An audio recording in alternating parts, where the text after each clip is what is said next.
You need to have that person in your life who's watching out for you, but they have an impartial approach to you and aren't afraid to call you on your bullshit sometimes. Some call it therapy, some call it coaching. I like the term coaching, and we've got a great coach with us every single day, here to remind you of some of the simple things you may not be seeing as you try and achieve big goals, little goals, whether they're in your love life, personal life, business life. Welcome back, the diva of love. Hey, Susie. Hey, John. I loved our conversation yesterday about why are you not achieving your goals, and like I said, those were great little reminders you gave us yesterday.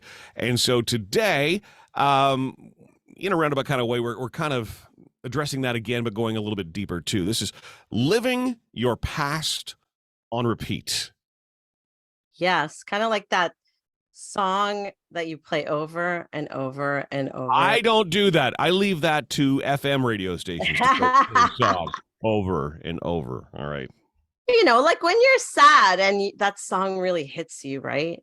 Or you're really happy and a song really motivates you. Just keep Absolutely. playing it over and over again. But in the same way, when traumatic events happen, we often relive those moments over and over and over and over again in our mind. It often really consumes us and we get into a hole that we can't climb out of. Hate, shame, fear, or any other emotion you're feeling takes over your power and control. Right. And letting go of those negative experiences is severing the attachment that other people, places, or things have on you. Taking that major step forward without looking back. So moving forward, not back. I'm here to tell you from personal experience that it's so worth making the effort to get to the other side of hurt, where there's happiness and life. You can live your life even if you've had trauma. Making the decision to let go and move through the trauma, it doesn't negate it or discount its effects on your life. But what it does do is help you break free from that trauma. Helps take away that power So from I, that trauma. I heard on a podcast once somebody sort of say that they had like a sorry clock. Like, okay, I'm going to allow myself to be angry or upset or heartbroken or whatever negative emotion. I'm going to allow myself that emotion, but I'm setting a time limit to it, which, it sounds nice when you hear it. Putting that into practice, of course, becomes much more difficult. But I think if you actually have that as a goal, whether it's a time, a specific hour or date or whatever else. Nope. Look, this is a goal that, like we talked about yesterday, this is a goal that I've set and I've worked my way up to it. And today's the day where, nope, I'm just not going to allow myself to wallow in self pity anymore. I'm picking myself up by the bootstraps and I'm moving myself forward. How do you feel about that analogy?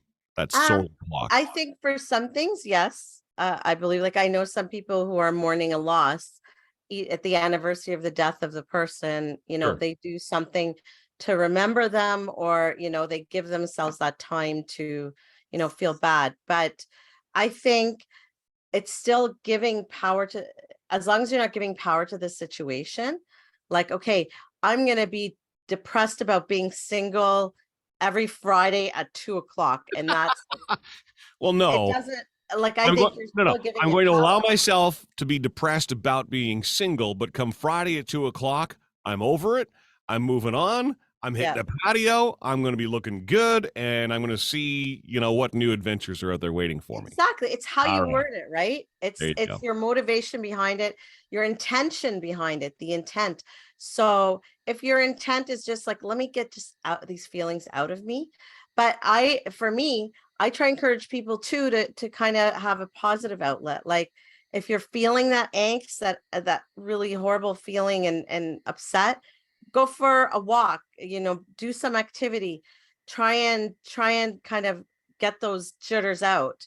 That turn it kind of a positive experience, instead of letting it. So as long as it's not taking over your power, I think it's okay to feel it. Feel your feelings. There's nothing wrong with that. Oh, I But love it. Feel where's the your power? feelings. Yeah. Where's the power, right? Do you hold the power? Or does that experience or that person that hurt you, the trauma, is that what's more powerful than you? We end up maybe falling into the victim mindset, and we don't want that. To begin your path to healing, you really need to acknowledge what it is that's holding you back from moving forward and reaching your goals. I encourage people to write down a plan of action of how you'll work to let it go. It might mean getting help from others, like a therapist or those close to you. I mean, I suffered some traumas in my life, and through work with others, it helped me get to a better place and learn how to be more, look at it more positively. Like Okay. with this thing that happened, I can either let it consume me, or I can take it and help others. I can use it to uplift me, and everybody's trauma is different. I'm not saying it's going to work for everyone, Of but course. I think working with somebody is going to help you get to that place of And positivity. that's exactly what I, started this conversation trying to articulate. Sometimes you don't see what you see, and you Yeah, need, someone around you who's going to help you get through that fog that you're in. And look, it's right there. The very thing you're looking for is right there. And that's where great coaching comes in. And you're a yeah. great coach. Because your friends and family are great to talk to and vent to, but they usually enable us, right?